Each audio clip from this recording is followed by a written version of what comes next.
Kia ora, ladies and gentlemen. Good evening and welcome to Citizen A, where we wrap the week's current affairs with the best political team on television from a very, very, very Auckland perspective. Warning, we're as fair and balanced as Fox News. Joining me tonight on my revolving panel of bloggers and Auckland opinion shapers, he is an antidote to the banality of close-up, editor of independent news site scoop.co.nz and resident voice of reason, Selwyn Manning. And he is a Machiavellian dog whistler who shadow boxes with visceral spin. He's a prostate exam minus the charm. Far-right storm blogger, Cameron Slater. Welcome to you both. Coming up tonight, issue 1. John Key claims new report shows inequality has lessened while boarding houses in Auckland are shown to be barely fit for animals and food parcel handouts double. How detached from Auckland poverty is John Key? Issue 2. Should TVNZ force all the leaders to debate? And is Cam's good friend Winston Peters back? And which electorate will he run in? Manurewa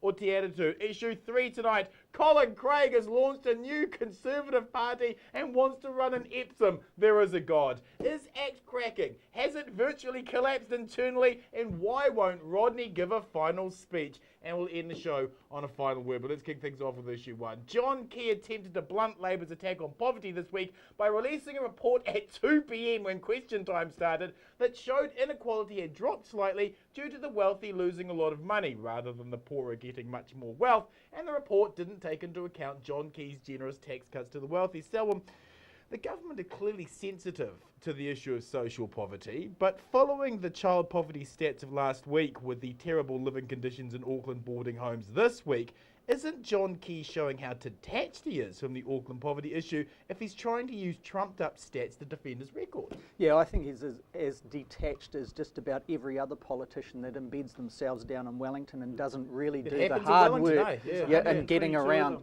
Now, the challenge here, and I've got to applaud the news media, particularly the television news media, on getting some of this stuff out there, because what it's doing there is doing what media should do, is get these issues out so that people can see the realities and the politicians to actually wake up. Detached, yes. In a position where he can do something about that, yes, and the first step to that would be to get out there and actually have a look for himself instead of waiting till the election campaign before he shakes people's hands, and then to actually challenge whether the reports he's been spoon-fed are accurate. Okay, Cam, our science advisor, Dr. Gluckman, has been acidic on the manner in which government policy is currently being formulated on ideology rather than evidence-based. Programs like boot camps make Conservatives feel better, but they don't work. Neither do, and this is interesting, he pointed out this week, do the Cops in Schools DARE program. Neither do draconian measures on solo mothers and sickness beneficiaries. When will this government move to evidence-based social policy rather than talkback radio rhetoric? Well, this is Dr. Gluckman who should take his own advice when looking at evidence-based policy, especially when it comes to climate change. I mean, is that the best you've got? No, it'll do. It'll do for now. You're not bringing your A-grade material today. What is that? I've got my A-grade material for later. It's interesting though that all of this talk about poverty and all of those things is supposed to have been magically fixed after 2 and 3/4 years of national. But we had 9 years of Labour, and they're supposed to address things for poverty. And these people who are living in poverty didn't happen overnight. Absolutely. And so Labour stand culpable as well as previous governments going back basically over 40 years. And that we've got to have a look. And let's take Dr. Gluckman's idea. Let's have a look. If we look at evidence-based policy analysis, we have to say that on the evidence, that welfareism, as we've deployed it in New Zealand, on the evidence, hasn't worked. Because we've still got huge numbers of people in poverty. And you can just look at that in the swathes of the the heaving underclass in South Auckland, as you terribly don't like. But the fact is that they're there. And welfareism hasn't worked. And if that's evidence, well, then let's look at it. Selwyn, he's got a point, hasn't he? It's a bit rich for Labour to take the high ground here when they ignore the increasing poverty amongst beneficiaries by denying them any increases for their entire 9 years in power. Surely the Greens are the only ones who can hold their heads up when it comes to real plans to get kids out of poverty. Not the only ones, but I would suggest, yes, that's the fact that Labour Party actually failed on a number of grounds, and I would suggest that in those pockets where there is extreme examples of poverty, and we do have to look at South Auckland and pockets of West Auckland, Porirua down in the south, obviously, and then the East Coast and the Northlands. Now, Labour failed, I think, in the first instance on its candidate selections of not getting out those who had passed the use-by date quick enough, putting in new candidates that were able to connect. If their policy analysts couldn't actually identify what all of us knew was the fact and reality, that poverty was getting worse in these areas, then it needed its own candidates and its own MPs to say, things are going bad in our electorate, we need to do something about it, here's some solutions. Labour failed on that. Are Beltway academics. Well, they are. They rely on reports that are evidence-based as opposed to seeing the realities out there in the field. But the problem surely for Labour is they were terrified of what would happen when they tried the closing the gaps. They had the rednecks would jump up and down. They tried to manage rednecks. That was the problem, wasn't it? They were scared stiff with closing the gaps. You're right. It was out there. It was floated as a policy, and then the reaction caused the Clark government to retreat from it. Exactly. I mean, I was down there at the time. I saw it from the inside on the fear and loathing of that term. And we were all told as spin doctors, don't talk about that. Don't mention it. But the other thing too, though, is that with that pulling back from that, what Labour then concentrated on was social policy at the edges for special interest groups. So they focused on the anti-smacking side of it. Yeah, the social aspect. Social aspect rather than the actual solving. And they took their voter base for granted. And is it any surprise that they're sitting under 30%? But I would suggest that the National Party has been in power for a term now. It hasn't been bold enough. John Key campaigned on connecting with people. He should have kept that up. He hasn't. His people haven't, and they've got no representation worth its salt in these areas. Well, actually, he's more popular now, so you have to argue he has kept in touch. The right-wing meme from you and your mates is that if throwing money at the problems and welfare fixed them, then we wouldn't have the problems. Right? Yeah, exactly. That was the argument you were just making. Seeing as New Zealand spends a measly 0.4% of GDP on early childhood education, a percentage that puts us behind countries like Mexico and Portugal. A measly $1.2 billion. Isn't that argument when tackling poverty just a smokescreen to keep fuzzy minds from thinking? No, that's bollocks.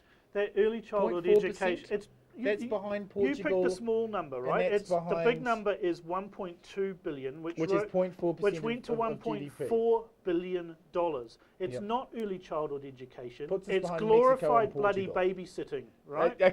It is not early childhood education. It puts us behind it. So your actual argument that throwing money at the problem's nonsense, because we're not throwing money at the problem. We're throwing percentages that other countries like Mexico and Portugal are crapping all over us. And how are they with child poverty? They're not very well, are they? Right, exactly. So we're behind them. So throwing money at it didn't work. You've just proved my point. They threw more money and it doesn't work. That's because the problem's so large, Cam. You haven't even started scratching the surface. Question to both of you. How do the Green Paper's recommendations to take money away from geriatric budgets and an invasive increase in reporting child abuse solve child poverty? How do those two things actually solve child poverty? Politicians will never solve child poverty because they have no idea. We just had today in the paper, this was yesterday morning, Jacinda Ardern and Nikki Kaye talking about child abuse. What would two childless spinsters know about child abuse? You know, they're earning $180,000 a year, sitting in Wellington, writing puff pieces for the Herald. Asking politicians to solve child abuse is just bollocks. Sounds like jealousy to me. And in answering your question, it does. You know, there's an element of what Cam says that it's correct. It's misrepresentation on areas where people can't connect to. But they are representatives. They are supposed to be providing leadership. There are major challenges, and I agree with Cam. There needs to be a really big rethink on how we actually address some of these issues. Pragmatic solutions that actually work, irrespective of the ideology, is the way to go. Now, getting back there and listening in the regions to the people that are actually suffering, what is it in this case that needs, what would make a difference here? Yeah. What would make a difference there? That's where the politicians can do it, and they're supposed to do it. They're elected to do that. That's why they're called members of parliament, to represent constituencies. And it's about time they started bloody doing it. Instead of standing there and trying to actually sound like they think they know everything about everything, they've got to actually get out there and ask. If a politician is the answer to a problem, and it was a bloody stupid question. We need to reinvent politicians. Who wins, who loses by pretending that inequality is getting better in New Zealand? Well, no one's winning. The poor are still poor, and despite years and years and years of welfareism across various different parties and different things being tried and then given up on because it was politically, not tenable to continue with that, what we've just got is just sweeping the problems under the carpet, and we are reaping the benefits of that in our crime statistics. We are reaping the benefits in that in child abuse, and we are reaping the benefits in that of there really actually being an underclass that are ignored. Some people argue that right-wing ideology type governments like we are starting to see metamorphosise here actually have an advantage when there is an underclass that is non-productive. Right. But it's a difficult argument, and it's an academic argument, and it's an ideological argument. The facts of the matter are here that we have a big group of people, like the Greens pointed out in their policies this week, that are not going to reach their potential. We spoke last week on your program, and Cam and I were on the same kind of thing on this, that everybody should be able to reach their potential. These politicians, from what I can see in the last 20 years at least, have not picked up the challenge to make sure that this country is egalitarian. Funny, it matches the same amount of time we've had MMP.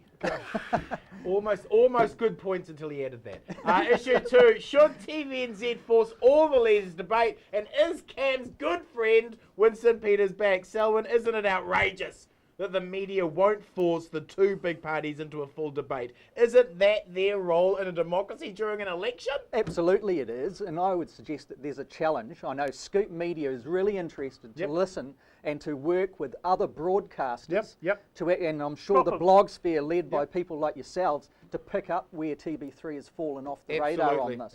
If Key doesn't want to turn up, and he doesn't turn up on BFM, he doesn't turn up on Kiwi FM, he turns up on Sport, on Radio Sport. He loves the If he doesn't want to, if he wants to do a no-show, we'll leave it to him. But I say, let's reinvent the media. If there are media that are too lackluster to get out there and actually do this, this is a real failure on Phil Goff's strategy, I believe. I think Phil Goff could have stood up and he could have said, listen, it's not good enough for this Prime Minister to walk around as if he is the grandiose invention of the best of this country and say that I don't want to share breath with the common type of politician. Yes, that's right. He actually is supposed to.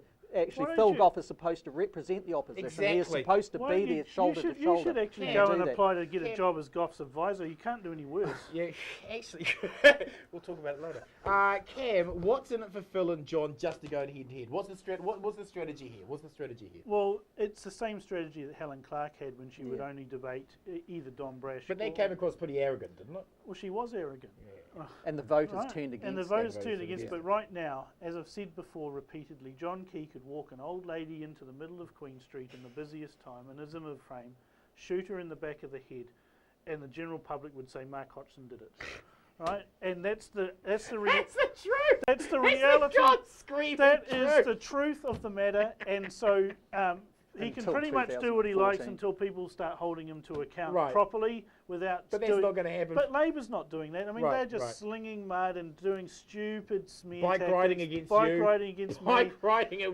Why are you doing it, Trev? Why are you doing it? On the arrogance factor, Russell Norman woke up this week. And he's the leader of the opposition. Said, the arrogance factor was what lost Labor the election with Helen Clark in the end.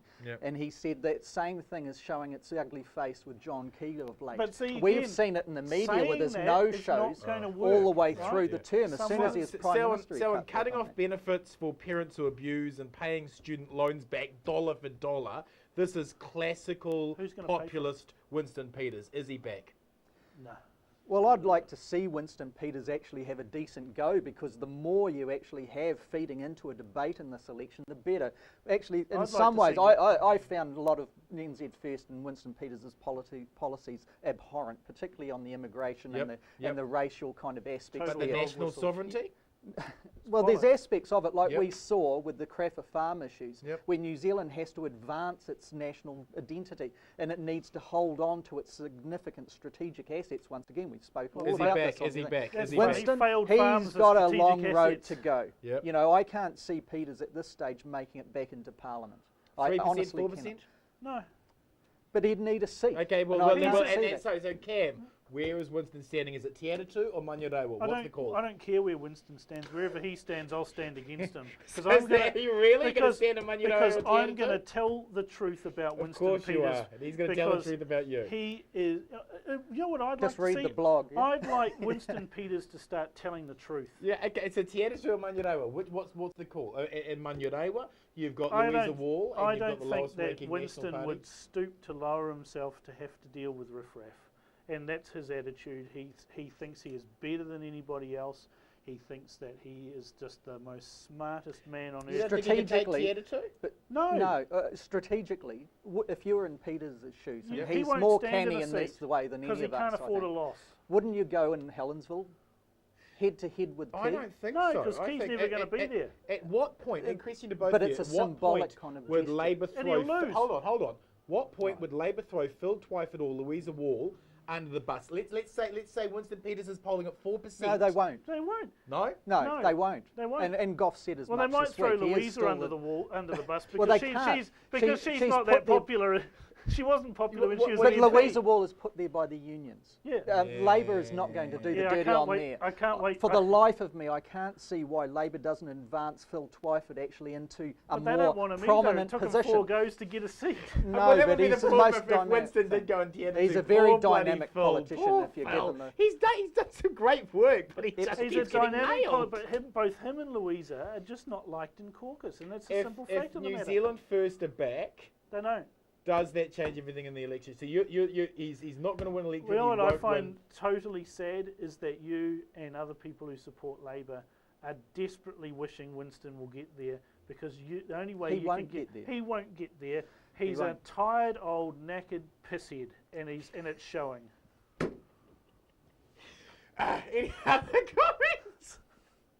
Any other? Hey, we'll throw in there. The most interesting thing, though, with Peters out of the frame in this last term of politics is in issues relating to the Craffer Farm thing, where National wandered off with its free liberal kind of ideas to allow basic takeovers potentially of significant areas until the media drove a debate in response to that. A farm that went broke is a significant asset? No. We're talking about a strategic move. What are they going to do? Dig the land up? A strategic move that would, we talked about this before. That would basically potentially erode Fonterra's hold in the country. Who wins? Who loses from a two-party debate? Who wins? Who loses from a two-party debate? Obviously, Key. Well, John Key wins because he goes head to head and gets to nail Phil Gough to the wall. Actually, it might be David Parker after tonight. Do you think who's going to win in those debates? John Key will slay Phil Gough because Phil Gough is a fake. He's obviously not been listening to Judy Kellingham and Brian Edwards in his media training, and he's so stilted. It's just, there's a huge disconnect when you see Phil Gough talking and his head nodding, going backwards and forwards, and the voice coming out in stilted. Are you describing Phil Gough, or are you describing Keon Letterman? Well, it doesn't matter. Okay. Keon Letterman is fabulously popular. Who wins? Who loses from a two-party debate? We all lose, and I believe that when we saw Helen Clark actually massage that particular type of a debate back in the 2000s. Yeah. What we have here is an MMP environment, like it or loathe it. And there are many parties that have significant policies for people to choose from. When you've got a two-horse presidential kind of race, where we started, aren't we? That's what happens when you let the politicians control Labour as an opposition, where is the cabinet in waiting? It does not allow that to show. Phil Gough falling into that trap does not allow him to show the depth perhaps that they have in the front bench of Labour. To quote Lockwood, he's inept. Thank you, panel. Moving on with issue 3 tonight. Colin Craig has launched a new Conservative party and wants to run in Epsom. There is a God. Is ACT cracking? Has it virtually collapsed internally? And why won't Rodney give a final speech? Selwyn, Epsom has spawned another far-right party's ambitions. They're like the Republican Octomum. The Conservative Party is effectively a Christian party, and as such will pick up a chunk of Epsom's happy-clappy, well-to-do fundy electorate vote, but who would have voted for John Banks. But he can't win, can he? No.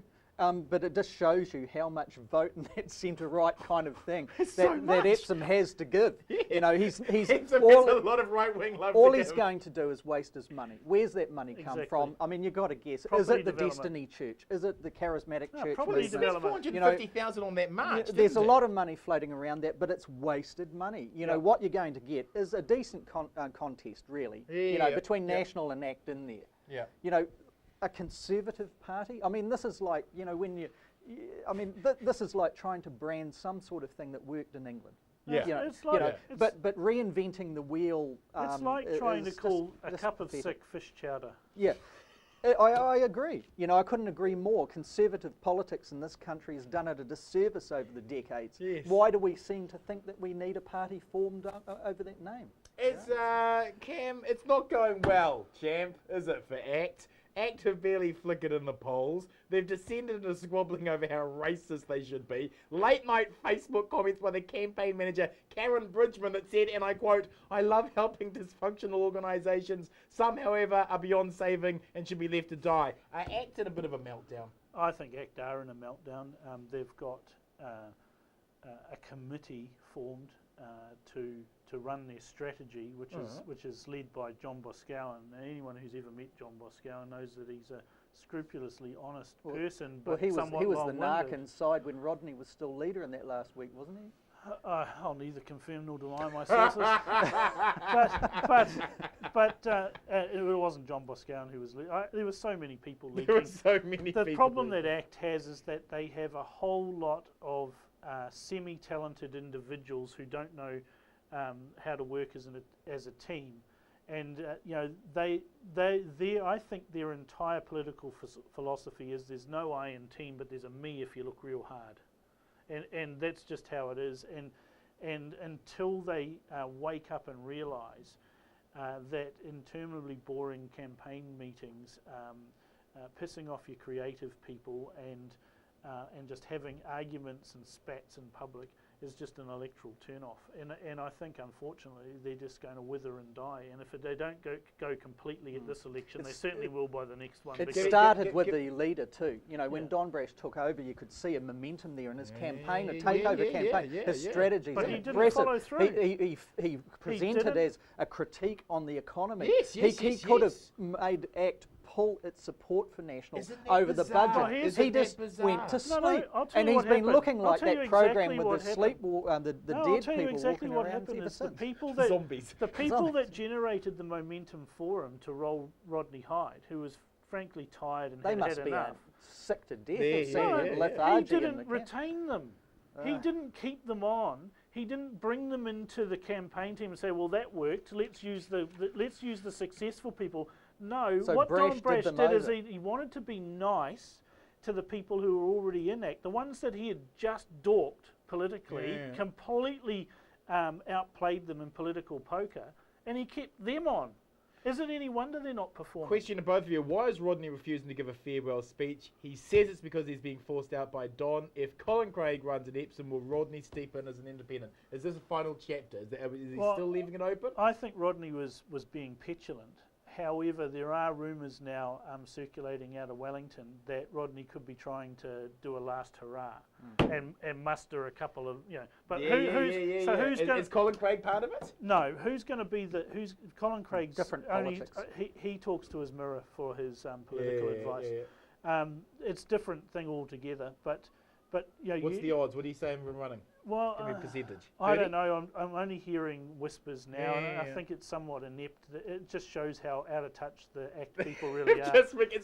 But it's final bunker stuff, isn't it? It's final bunker stuff. You know, he's probably only got to go and strong arm Hillary Calvert again. You know, and she'll say yes. But she's as mad as a snake. So, but okay, percentage. What do you think? Quality list MPs. I just got to add here, Bomber. Is this what the country wants to vote for? Well, exactly. You know? Exactly. No, they won't. They won't vote for them. They'll vote. 49% for National, and they'll govern alone because of this. What's the percentage? What's ACT's final percentage? What are you saying? They got 3.4 in the last election. Just give me. It's diminishing. 2.2. It's diminishing. I think it's diminishing by the day. When they're on TV in the campaign, they'll pick up a few Flotsam and Jetsam type votes. We thought the way Brash took over ACT, that it was going to go over the go over the thing.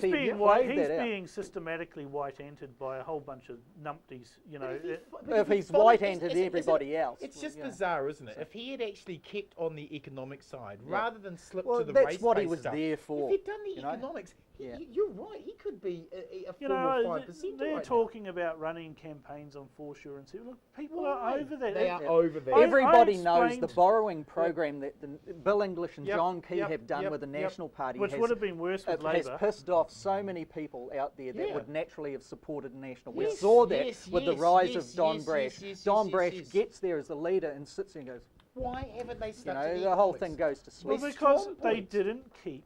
The money was going across. Where's it gone now? They didn't keep the advisors. Where are the Hopper brothers? Where's all this? The Gibbs people? Where are they gone? Back to the National Party? You know, I'm pretty sure that it's pretty hard work for John Boscawen knocking on doors at the moment. I'm sure. I'm sure it is. Okay, who wins? Who loses if Colin runs an exit? Bleeds. Yeah, yes, exactly. Colin loses. Colin loses either way. Either way. Even if he wins, he loses. Strategically, he loses as well because he becomes a two-time loser. And then if he wants to have a tilt against Len Brown, he's tarnished his image. No one wants to become the Aaron Bartenegger of politics, you know. And this is what this is what he's leading to. But the biggest losers. Yeah. If Destiny Church has put its money in there to try and pick up some conservative vote, and it's been knocking on every small party's door that has been forming, well, they're the biggest loser on that. Isn't that great? Perhaps its members should question that at the, when there's leaders at the pulpit on Sunday. Let's wrap the show with last word. Selwyn, your last word this week is? Yeah, well, getting back to the strategies that have been employed by the politicians over the debate. We're talking about an election debate here. The Prime Minister, John Key, has a responsibility to this public to actually allow them to see who he is cozying up to on such a leaders' debate, whose policies are close to his, because it's going to be a coalition of some sort, of course, or an arrangement with Peter Dunn and co. It's an MMP environment. It is not first past the post at the moment. It is not a presidential kind of system here. John Key and Phil Goff need to get out there, smell the flowers, and actually join in such debates in this country for the betterment of the vote. Amen, amen. Cam, your final word this week is? I am hoping that Labour will finally do something about their inept, moronic leader, Phil Goff. You've got a bit of a coup this evening. He has lied to the New Zealand public. He made a meal for over a week about not being briefed by the SIS. That's right.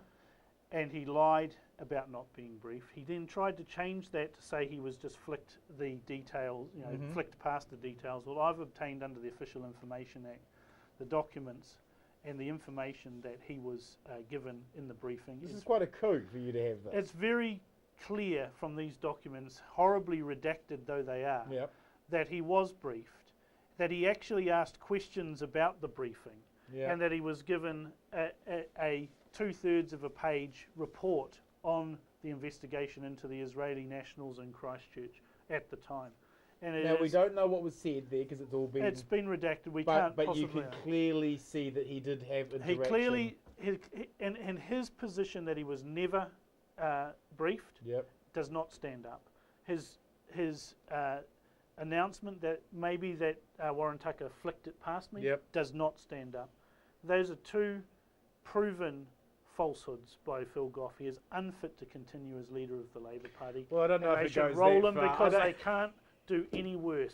Thank you, Sal, and thank you, Cam. Ladies and gentlemen, to my final word. A week after child poverty stats showed 221,000 children in poverty, all the mainstream media managed to focus on this week was the bloody new All Blacks jersey. If Dr. Seuss and Karl Marx wrote a children's book about our cult of rugby worship, it would be and go something a little like this. I do not care about the All Blacks new jersey wearing socks. I do not care about the All Blacks new jersey when I'm in a box. I do not care about the All Blacks new jersey when I'm on a train. I do not care about the All Blacks new jersey when I'm in the rain. I do not care about the All Blacks new jersey, Sam. I am not when my fellow New Zealanders can only afford to eat cheap green eggs and ham. If you like tonight's show, please join our Citizen A Facebook site and connect with other like-minded new citizens, and follow me on my Citizen Bomber Twitter and Facebook page. Thanks for watching, whānau. Good night, Aotearoa.